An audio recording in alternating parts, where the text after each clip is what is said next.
aos judeus, ao povo judeu. E ele começa dizendo aí no versículo 1 do capítulo 3: qual é, pois, a vantagem do judeu, ou qual a utilidade da circuncisão? Nós vimos na aula passada, fizemos aí uma pequena explanação acerca da circuncisão, né? Como ela surgiu, para quê, qual a sua utilidade. Nós vimos ali no capítulo 17 de Gênesis, que nada mais era do que uma marca, a marca de uma aliança. E essa marca, né, a marca da circuncisão, ela foi substituída pelo sacrifício de Cristo na cruz. Ela apontava para o sacrifício maior, que era o sacrifício de Cristo na cruz, derramamento do sangue de Cristo, e ali começou como ele próprio diz, né, Cristo, a nova aliança em Cristo Jesus. Então, as objeções que aparecem aqui no capítulo 3, as perguntas, são: qual, pois, a vantagem do judeu? Ou qual a utilidade da circuncisão? E aí nós vimos que a utilidade da circuncisão era essa marca que diferenciava o povo judeu e também que fazia um povo diferente e que apontava para esse grande sacrifício. Né? Então, no versículo 2, ele vai dizer que essas diferenças, essa vantagem, elas são muitas sobre os aspectos, principalmente, em todos os aspectos, principalmente porque aos judeus foram confiados os oráculos de Deus. Então, veja bem, em relação aos outros povos, falando sobre as vantagens que os judeus têm sobre os gentios, são muitas. Porque para eles foram dados o quê? Foram dados os oráculos de Deus, ou seja, foi manifesto a ele toda a vontade de Deus, todas as alianças, todos os testemunhos, as leis, ou seja, eles têm essa vantagem, porque para eles, o povo escolhido, o povo de Deus, eles estavam ali vivenciando tudo o que Deus havia passado para eles. Então, em relação aos outros povos, os judeus, eles estavam em vantagem no conhecimento, né? no que se referia à vontade de Deus. Eles tinham todo esse conhecimento. Né? A área espiritual, das alianças, das promessas, tudo isso eles estavam por dentro. Né? Eles tinham essa facilidade, eles tinham essa vantagem em relação aos né? Aos gentios, vamos dizer assim. Mas veja bem, no versículo 3, ele diz: e daí? Se alguns não creram, a incredulidade deles virá desfazer a fidelidade de Deus? Veja que Paulo está respondendo essas objeções e essas perguntas aos cristãos de Roma, aos judeus, em relação às alianças, às promessas e aos testemunhos, tudo que se refere à área material, o que Deus havia prometido aos judeus.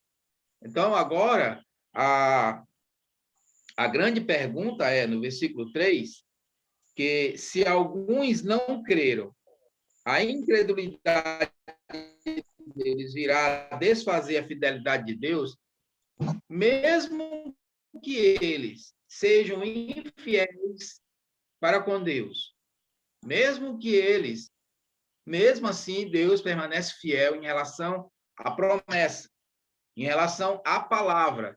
Veja que quando nós falamos aqui, que na aula passada, que em relação aos judeus, que eles não eram o povo que já estava salvo. os judeus já são salvos, os judeus já têm um lugar reservado. E nós vimos a diferença entre os judeus ortodoxos, falamos isso aqui na aula passada, e os judeus messiânicos, aqueles que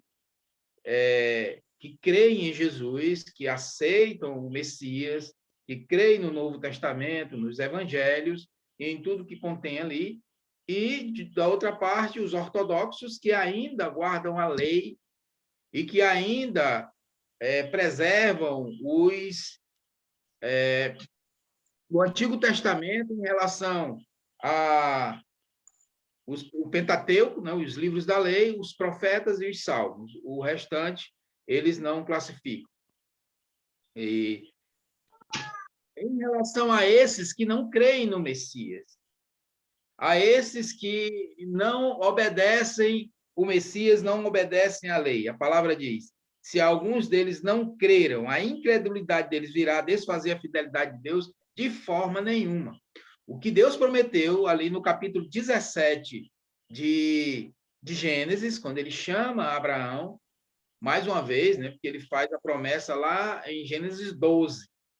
E nós vemos que ele vem conversando com Abraão, e no capítulo 17, ele faz ali, ele firma a aliança com Abraão, né, que vem ali também a circuncisão, mas a gente vê ali no capítulo 17, a partir do versículo 1, que ele está se referindo às promessas, às alianças e às bênçãos materiais, ou seja, a terra que eles iriam herdar como herança, a Canaã, onde haveria muita abundância de tudo, né? A terra que mana leite e mel. Então, em relação a essa promessa, a promessa material, que Deus falou com Abraão, Isaque e Jacó, e toda a sua descendência, ele diz, Deus é fiel a isso. Mesmo que eles sejam infiéis, Deus, ele permanece fiel no que ele falou, no que ele disse, no que ele prometeu. Amém, irmãos? Então, vamos lá para Salmo 89. Salmo 89, a partir do versículo 30, ele está aí ele está frisando a promessa de Deus. Ele diz: se os seus filhos desprezarem a minha lei e não andarem no meu juízo, se violarem os meus preceitos e não guardarem os meus mandamentos, então punirei com vara as suas transgressões e com açoites a sua iniquidade, mas jamais retirarei deles a minha bondade, nem desmentirei a minha fidelidade. Não violarei a minha aliança e nem modificarei o que os meus lábios proferiram. Uma vez jurei por minha santidade, e serei eu falso a Davi? A sua posteridade durará para sempre, e o seu trono como o sol perante mim. Ele será estabelecido para sempre, como a lua, e fiel como a testemunha no espaço. Amém? Então, veja, irmãos, que a palavra diz, o próprio Deus afirma, através do salmista, aí no Salmo 89, que eles irão, sim, sofrer as circunstâncias sobre as transgressões da lei, sobre o que eles fizeram de errado, sim, eles irão ser julgados, eles vão sofrer as circunstâncias, as consequências da transgressão. Agora, ele diz, o que eu prometi sobre as bênçãos, tudo que eu ia dar e que eles iriam herdar, isso aí permanece. Eu não posso voltar atrás, não é? Isso aí eu não posso deixar de lado, porque eu já prometi, eu já fiz. E nós olharmos também no Novo Testamento, Paulo escrevendo a Timóteo, na segunda carta a Timóteo, no capítulo 2, no versículo 13, Paulo vai falar exatamente isso que o salmista fala no Salmo 89, 2 Timóteo, capítulo 2, versículo 13, ele diz, se somos infiéis Ele permanece fiel, porque não pode negar-se a si mesmo. Então, em relação ao que o Senhor prometeu, em relação a bênçãos sobre nossas vidas, né? O versículo está aí: se somos infiéis, ele permanece fiel, pois de maneira nenhuma pode negar-se a si mesmo. Então, falando de bens materiais, que ele promete, que Deus fala, e ele vai derramar sobre nossas vidas, ele mantém a sua palavra, mesmo quando nós desobedecemos, mesmo quando nós deixamos de lado. Então, versículo 3 responde essa pergunta dizendo: e daí, se alguns não creram, a incredulidade deles virá a desfazer a fidelidade de Deus? De maneira nenhuma. Seja Deus verdadeiro e mentiroso todo homem, segundo está escrito, para serem justificados nas tuas palavras, e venha a vencer quando forem julgados. E aqui Paulo ele faz aqui uma referência ao Salmo 51, lá no versículo 4, quando o salmista Davi ele está fazendo a confissão do seu arrependimento. No Salmo 51, versículo 4, ele diz: eu pequei contra o Senhor, né? Então tu serás justo no julgar, e serás justo no julgar e justificado com as tuas palavras. Ou seja, que Deus estava certo e ele estava errado, né? Ele pecou, mas estava certo do que iria sofrer as consequências, mas a bênção de Deus não saiu da sua descendência, da sua casa, né? da sua vida. É tanto que ele fala ali no Salmo 37, Davi, ele confirma isso dizendo: fui moço e hoje já sou velho, e nunca vi o justo desamparado, e nem a sua descendência a mendigar o pão. Então, mostrando ali a fidelidade de Deus, mostrando ali o que Deus verdadeiramente ele cumpre com a sua palavra. Amém, meus irmãos? Mas aí, no versículo 5, ele diz: mas se a nossa justiça traz a lume a justiça de Deus, que diremos? Porventura será Deus injusto por aplicar a sua ira? Falo como homem. Certo que não. Do contrário, como julgará Deus o mundo? Veja a colocação que alguns estavam fazendo, que alguns estavam direcionando. Eles achavam que, por mais que a pessoa fosse ruim, isso, de certa forma, era bom. Trazia algum benefício. Diz que benefício?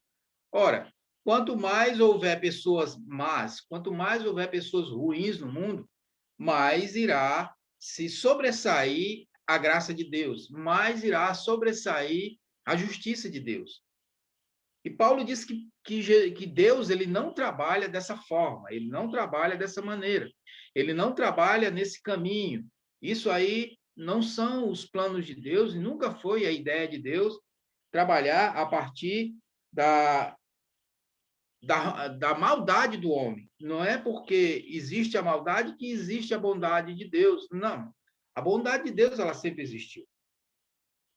Pelo contrário, quando o homem peca, então ele transforma isso em maldade. E nós vimos que tudo que Deus criou até aqui foi tudo muito bom. Nós vemos ali em Gênesis, no capítulo 1, na criação, que tudo que Deus criou, ele olha e diz, ele faz a criação do primeiro dia e olha, e ele diz, tudo é bom, tudo é maravilhoso, tudo é esplêndido.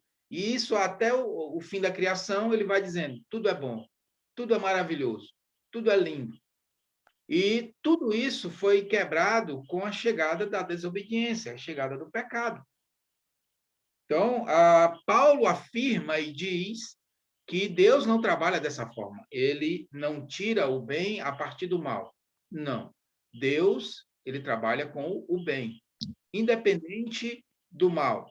O bem irá sempre existir. Não é preciso existir o mal para que exista o bem. Aí ele diz no versículo 6, certo que não, do contrário, como julgará Deus o mundo? Se por causa da minha mentira fica em relevo a verdade de Deus para a sua glória, porque sou eu ainda condenado como pecador.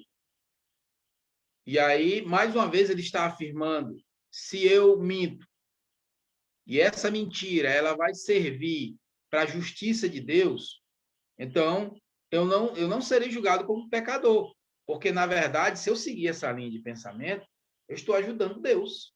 Olha aí, que pensamento maligno, meu irmão. Eu estou ajudando Deus porque eu estou mentindo, eu estou fazendo coisas erradas, eu estou praticando injustiça, e para isso, Deus está se glorificando, Deus está sendo justo, Deus está mostrando a sua justiça. Ele diz, olha, quem segue essa linha de pensamento está muito errado. E muitas pessoas seguem essa linha de pensamento achando que a forma como ele vive, a forma como ele age, os seus procedimentos, a justiça de Deus vai prevalecer sobre a sua vida. E isso é um grande erro, irmãos, porque nós não sabemos quando Deus irá nos julgar, nós não sabemos, na verdade, quando Deus irá nos recolher. E corremos um grande risco, e estamos aí num caminho muito tortuoso, porque veja o que ele diz no versículo 8. E porque não dizemos como alguns caluniosamente afirmam, que o que fazemos, pratiquemos males para que venham bens. Vou praticar o mal para que o bem prevaleça. Ele diz, a condenação destes é justa. Não tem como escapar da condenação de Deus. Esse caminho que muitos estão vivendo, como o escritor aos Provérbios, ele vai dizer, há caminhos que ao homem parece justo, parece perfeito, parece direito, mas no fim são caminhos de morte. São pessoas que acham que Deus não está vendo, são pessoas que acham que o mal que elas estão fazendo, as coisas que estão praticando, Deus pode passar a mão por cima. E a palavra nos diz algo ao contrário. A palavra nos diz que não. Que Deus ele sempre vai usar a justiça. Sempre ele vai usar a sua ira. E o homem, mesmo quando o homem desobedece, ele será punido. E se não houver um arrependimento, as coisas irão complicar muito mais. Então, em relação às coisas materiais, as bênçãos que Deus prometeu aos judeus, sim, isso aí Deus vai cumprir. Ele não volta atrás com a sua palavra, meus irmãos. Agora, em se tratando de vida espiritual, de promessas espirituais, se tratando de vida eterna, se nós não tivermos um comportamento que nos leve para mais perto de Deus e para mais próximo de Deus, e que haja realmente uma vida justa diante de Deus, o versículo 8 diz no final que a condenação é justa. É justo, nós já vimos aí nos capítulos anteriores, capítulo 1 e capítulo 2, que nós seremos julgados pelo nosso falar, pelo nosso procedimento. Nós seremos julgados pelas nossas ações. No dia lá, vai se abrir os livros, como dizem em Apocalipse, e ali vai estar registrado tudo que nós fizemos. Então, nós mesmos estamos nos acusando.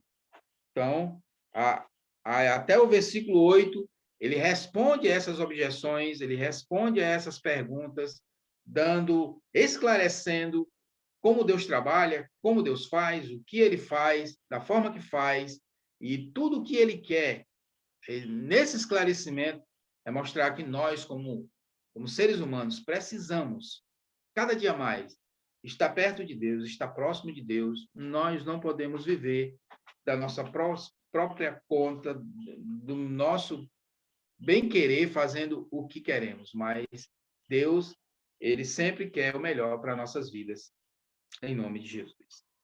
Amém? Até aí, irmãos. Alguma pergunta, alguma objeção? Podem falar. Se não, vamos continuar. Amém?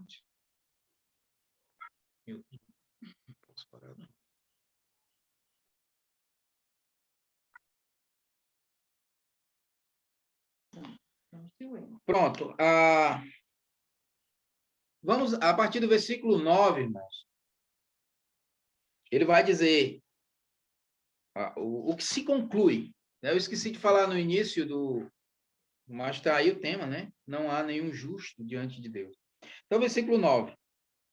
Ele vai falar. O que se conclui? Qual a conclusão que nós chegamos diante de tudo isso? O apóstolo Paulo vai dizer. Temos nós qualquer vantagem? E ele diz, não, de forma nenhuma, nós não temos nenhuma vantagem. A conclusão que chegamos é exatamente isso, irmãos. Olha, a carta aos Romanos, ela é conhecida também como o quinto evangelho. Porque ela esclarece tudo, ela deixa tudo às claras para a nossa vida. Então, veja a linha de pensamento que Paulo está seguindo nesse capítulo 3. Ele diz que se conclui, qual o fim que chegamos diante disso? Temos nós qualquer vantagem? Ele diz, nenhuma, de forma nenhuma, pois já demonstramos que todos, tanto judeus como gregos, nós estamos todos debaixo do pecado, meus irmãos. Todos estamos no mesmo barco. Estamos todos ali. Nós precisamos da graça de Deus. Nós precisamos das misericórdias de Deus na nossa vida. Nós estamos no mesmo barco. Todos os dias precisamos avaliar e analisar a nossa vida diante de Deus, né? E a partir daí nós vamos ver que o apóstolo Paulo ele vai fazer uma relação a partir do Antigo Testamento da vida do homem diante de Deus, do seu procedimento, do chamando mais uma vez a nossa atenção, chamando mais uma vez a nossa responsabilidade em relação à vida cristã, o nosso procedimento, o nosso testemunho, o que estamos fazendo. Então, veja bem, do versículo 10 ao versículo 12, ele diz, como está escrito. Está escrito onde? Está escrito nos Salmos, está escrito nos profetas, está escrito na lei, que o quê? Que não há justo, nem sequer um. Não há justo, não há um sequer. O que mais ele vai se falar a partir do versículo 10, nada, nenhum, não há, e todos estão na mesma situação. Então ele diz, não há justo, nem sequer um. Não há quem entenda, não há quem busque a Deus. Todos se extraviaram, a uma se fizeram inúteis, não há quem faça o bem, não há nenhum sequer. Vamos dar uma olhada no Salmo 14. Salmo 14, do 1 ao 3. Ele diz o insensato no seu coração, não há Deus. Corrompem-se e praticam abominação. Já não há quem faça o bem. Do céu olha o Senhor para os filhos dos homens, para ver se há quem entenda, se há quem busque a Deus. Todos se extraviaram e juntamente se corromperam. Não há quem faça o bem, não há nenhum sequer. Amém? Veja bem que o que ele está fazendo aí, o que ele está falando, é uma citação do Salmo, não só dos Salmos, mas outros textos, mas o que fica em relevo aí, o que fica em evidência é o salmista, e ele traz essa palavra, onde o salmista começa dizendo, o homem está negando a existência de Deus. Deus não existe. Não há Deus. Olha, irmãos, essa expressão, ela é totalmente maligna, Porque se Deus não existe, então eu posso praticar toda forma de mal, eu posso viver da forma que eu quero viver e eu não tenho prestação de contas. Eu não tenho a quem me dirigir como prestar conta. Eu não preciso dar satisfação da minha vida para ninguém. E olha, irmãos, que isso começou lá no Éden, não tem como a gente não voltar para o Éden, para o início. E nós vimos que quem começou toda essa confusão foi a serpente, que a palavra ela nos mostra que a serpente ela é o maligno, Satanás, o enganador. E quando ela engana a mulher, ela chega exatamente não com essas palavras claras, com essas palavras abertas, dizendo que Deus não existe. Mas a conversa que ela tem com a mulher, ela está mostrando exatamente isso, que Deus não tem poder, que Deus não existe, que Deus está mentindo, mostrando que eles podem se tornar igual a ele, por isso não quer que eles desobedeçam, que eles comam, provem da árvore do conhecimento, que coma do fruto. Então, tudo isso começa ali. Quando o casal, eles entendem isso, são enganados, e eles ali começa a negação. Na verdade, a negação começou no céu, né, com o Lúcifer. E o casal, ele nega a Deus. Começa negando a Deus. E, a partir daí, eles começam a desencadear um efeito dominó, vamos dizer assim, de práticas de pecado, de pessoas negando ao Senhor, negando a Deus, e nós acompanhamos o nosso dia a dia, de muitos anos, de pessoas que negam a existência de Deus e negam isso aí com uma forma bem clara, e isso está na palavra, né? E isso não é de hoje, isso é profecia, isso já está escrito, dizendo que não há quem busque a Deus, não há nenhum sequer, as pessoas estão distante do Senhor, distante de Deus, e é preciso um retorno, né? É preciso uma busca, é preciso se voltar para Deus, porque o homem continua dizendo não para Deus, dizendo que não quer o Senhor. E todas as vezes, irmãos, que nós rejeitamos a palavra, todas as vezes que nós rejeitamos estar mais perto de Deus, é uma forma de negação. Todas as vezes que nós somos rebeldes contra o Senhor, é uma forma de negação. Paulo está escrevendo aos irmãos ali de Roma, falando e advertindo que nós, que não existe ninguém perfeito e justo. O que existe são pessoas justificadas pela graça de Deus, e é através do derramado do Espírito Santo em nossas vidas que nós começamos a buscar a Deus e ter essa sede de Deus, para que o Senhor tenha misericórdia de nossas vidas, para que possamos ter uma vida voltada ao Senhor, voltada para Deus. Essa é a grande questão e a grande preocupação do apóstolo Paulo em relação aos irmãos que estão ali em Roma, para que essa carta fizesse um efeito, tivesse realmente um efeito e trouxesse transformação na vida desses irmãos. Então, depois de falar tudo isso, que o homem não busca a Deus, que o homem está distante de Deus, que não há quem faça o bem, nós só fazemos o bem quando estamos com o Senhor. Então, a partir do versículo 13, ele fala da depravação do homem. Veja que ele já tem falado no capítulo 1, a partir do versículo 18, da depravação do homem, quando ele fala todas aquelas citações sobre prostituição, que o homem se envolveu em muitas coisas depois que abandonou a Deus, o homem se tornou insensível, e por ali ele vai mostrando toda aquela relação do capítulo 1, versículo 18, a partir do versículo 18. E aqui no versículo 13, ele dá uma radiografia do pecado em nossas vidas, e ele fala de umas coisas interessantes, irmãos. Olha só o que ele frisa, ele fala sobre a nossa língua e sobre a nossa boca. A garganta, a língua, a boca. E ele diz, a garganta deles é sepulcro aberto. Fala sobre a nossa língua, né? Com a língua eles urdem engano,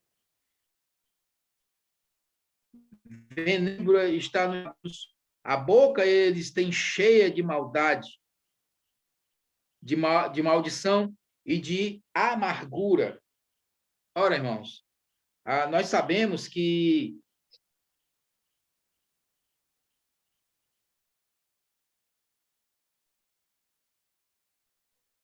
a palavra de... Você pode conferir aí Mateus capítulo 12, o versículo 34. Mateus capítulo 12, versículo 34, a partir do 34, né? Ele diz assim, raça de víbora, como podeis falar coisas boas, sendo maus? Porque a boca fala do que está cheio o coração. O homem bom tira do tesouro bom coisas boas, mas o homem mau, do mau tesouro, tira coisas más. Digo-vos que de toda palavra frívola que proferirem os homens, dela darão conta no dia do juízo, porque pelas tuas palavras serão justificados, e pelas tuas palavras serás condenado. Olha, meus irmãos, isso se torna muito mais profundo, isso tem um peso muito maior sobre nossas vidas, porque quem está falando essas palavras não é simplesmente o escritor de Mateus, é o próprio Jesus quem está proferindo essas palavras. Foi ele quem disse essas coisas, fez questão de frisar, dizendo que os maus, os que têm o coração cheio de maldade, a boca vai sair exatamente aquilo que o coração está cheio. E a pergunta é, do que nós estamos enchendo o nosso coração? Acredito também que essa é a preocupação do apóstolo Paulo ali com os irmãos. Vocês precisam encher o coração de Deus. Veja, que ele diz aqui no versículo 10 ao 12, que não tem quem busque, que não tem quem esteja com Deus, que não tem um justo, que não tem um que busque a Deus, que faça o bem. Então, a palavra é o coração cheio das coisas de Deus. E Jesus, ali em Mateus, ele diz que o homem bom, do seu bom tesouro, ele vai tirar coisas boas. Está falando do coração. E o homem mau, do seu mau tesouro, ele tira também as coisas ruins. E ele fala em outro texto, dizendo, onde está o teu tesouro, aí está o teu coração. E nós precisamos vigiar, irmãos, olhar com muito cuidado as nossas palavras, e ele fala da boca, fala da língua, fala da garganta, porque ele diz, pelas nossas palavras, nós seremos julgados, condenados ou libertos. Pelas nossas palavras, o que nós falamos. Veja que nós estamos repetindo sempre aqui no livro de Romanos, dizendo que a condenação final, o que vai fazer a grande diferença é a nossa vida. É o que falamos, é o que vivemos. É a nossa análise, no final de tudo. Qual o nosso procedimento? O que estamos dizendo? Então, tudo isso é algo que se encaminha, é algo que está indo em relação ao nosso procedimento. Então, precisamos vigiar, sim, as nossas palavras, precisamos vigiar, sim, o nosso coração, o que ele está guardando, o que estamos falando. Né? Tem outro texto também, lá em Efésios, capítulo 2, né? Versículo de 1 a 3. A palavra vai dizer que nós estávamos mortos antes de conhecer a Cristo. Então, ele diz, ele vos deu vida, estando vós mortos nos vossos delitos e pecados, nos quais andastes outrora, segundo o curso deste mundo, segundo o príncipe da potestade do ar, do espírito que agora atua nos filhos da desobediência, entre os quais também todos nós andamos outrora, segundo as inclinações da nossa carne, fazendo a vontade da carne e dos pensamentos, e éramos, por natureza, filhos da ira, como também os demais. Irmãos, se nós estávamos enquadrados nessa situação de Efésios capítulo 2, do 1 ao 3, onde nós estávamos mortos em delitos e pecados, que é a mesma condição que o apóstolo Paulo coloca aqui, a partir do versículo 10. De uma boca morta, de um coração mortificado, não pode sair vida. Meu. O que vai sair são mortes, são coisas ruins. Veja, ele diz, a boca ele tem cheio de maldição e de amargura. A língua tem engano e veneno de víbora. A garganta é sepulcro aberto. Misericórdia, irmãos. Então, de uma vida morta, de algo que não tem mais nenhum vigor, não pode sair coisas boas. Por isso, nós, povo de Deus, precisamos nos policiar, estar vigiando a cada dia, irmãos, porque nós fazemos parte da vida. Amém? Nós estamos vivos pela graça de Deus. Nós somos vivificados através da morte de Cristo, da sua ressurreição. O sangue de Cristo está sobre nossa vida. E nós fomos restaurados. Então, da nossa boca, da nossa garganta, da nossa língua, precisa sair vida para aqueles que estão mortos. Precisa sair palavras que venham restaurar, trazer restauração, trazer palavras boas, abençoadas na vida daqueles que estão vivendo uma vida que precisam de restauração. Amém, irmãos? Mas ele não para por aí. Veja o versículo 14, a partir do versículo 14, ou melhor, a partir do versículo 15, né, ele diz, são os pés velozes para derramar sangue. Agora ele está falando dos pés. Nos seus caminhos há destruição e miséria. Desconhecem o caminho da paz. Os pés daqueles que estão mortos, irmãos, eles não levam a vida. Infelizmente, os pés daqueles que estão mortos, eles sempre levam para a morte. Aquele ditado que nós conhecemos bem, que diz, mostra-me com que andas, que eu te direis quem és. Isso é um ditado popular que ele se enquadra muito bem nessa palavra. Irmãos, muitas pessoas nós temos visto que às vezes eles perdem a vida porque estavam no lugar errado, na hora errada, com a pessoa errada. Tinha nada a ver com a situação, mas o caminho que aquela pessoa estava andando era um caminho tortuoso. E veja que lá no Salmo 1, o salmista já diz que bem-aventurado aquele que não anda no caminho dos ímpios. Então, nós precisamos ter os nossos pés andando no lugar certo, andando no caminho certo. Efésios, capítulo 6, versículo 15. Vamos dar uma olhada. Efésios, capítulo 6, versículo 15. Ele diz que o cristão, os nossos pés, precisam ser calçados com a preparação do evangelho da paz. Calçai os pés com a preparação do evangelho da paz. Então, irmãos, a palavra diz aqui no versículo 15, os seus pés são velozes para derramar sangue, mas os pés do cristão, daqueles que estão com o Senhor, eles são velozes para alcançar vidas, para levar a paz, para levar a Cristo aos corações, aqueles corações que estão mortificados. Versículo 16, nos seus caminhos há destruição e miséria.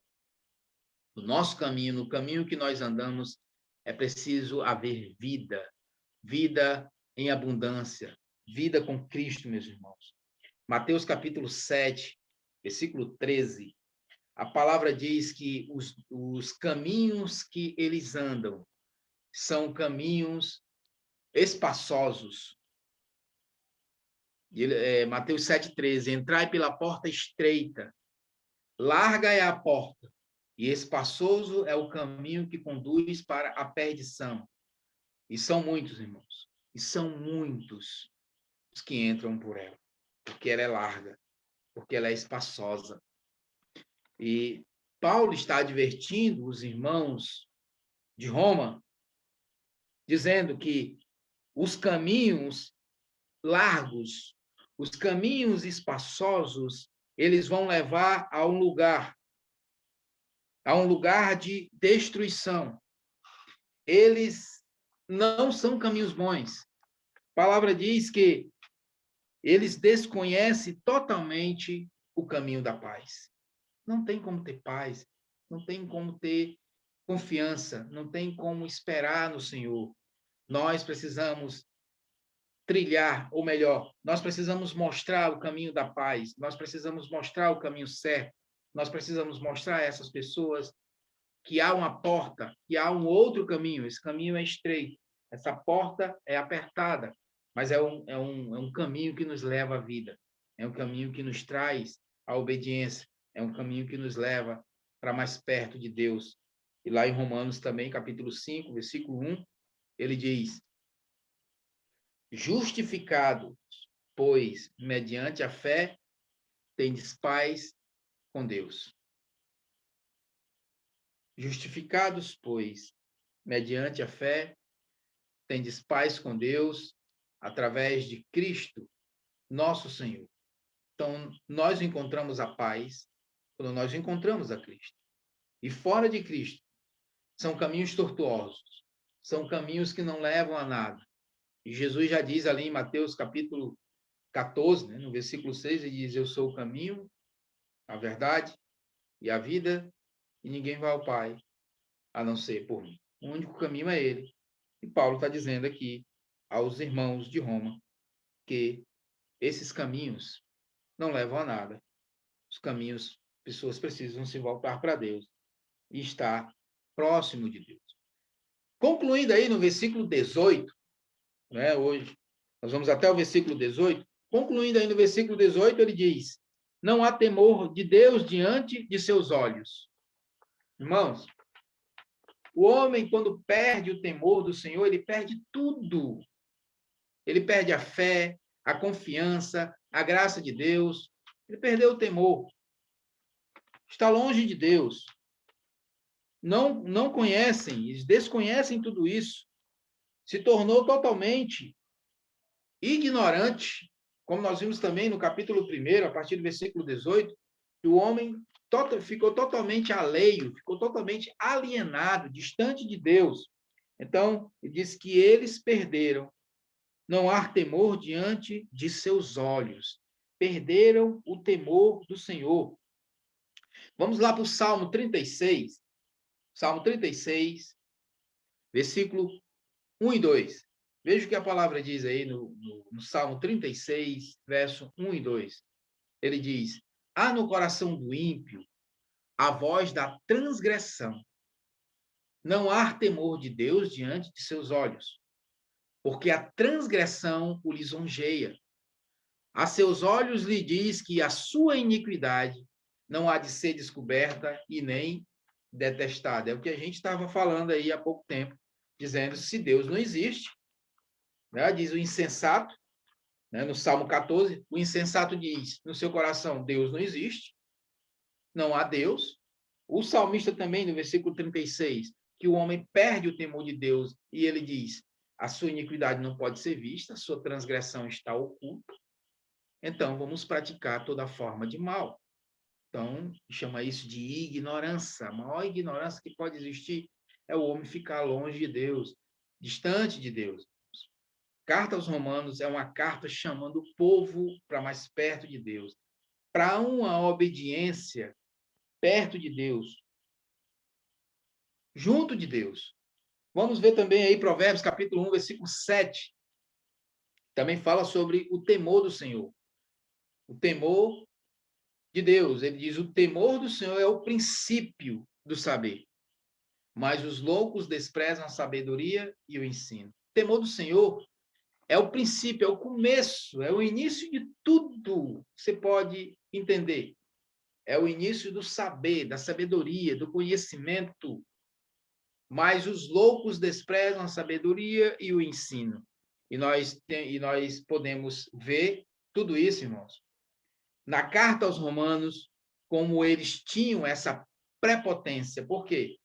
Porque eles detinham o conhecimento tanto da guerra como das armas, a área de ataque, a área militar, tinham todo o poder nas mãos. Do outro lado, eles tinham a cultura grega, de todos os filósofos, de todo o conhecimento. Então, eles achavam e pensavam que não precisavam de mais nada.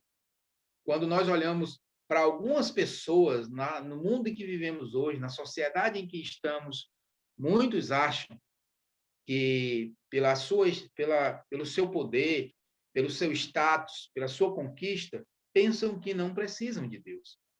E voltando aqui para o tempo que nós estamos vivendo, para essa pandemia, né, que estamos vivendo, essa pandemia ela vem mostrar que isso não existe, que o seu dinheiro, o seu poder, o seu conhecimento, isso não tem nada diante desse vírus que está aí, que ele derruba todo mundo, né? E Deus é o maior de todos.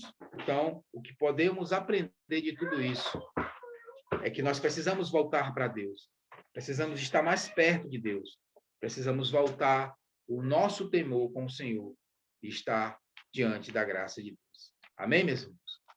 Que a graça e a paz estejam com todos. Em nome de Jesus. Amém? Amém. Bom,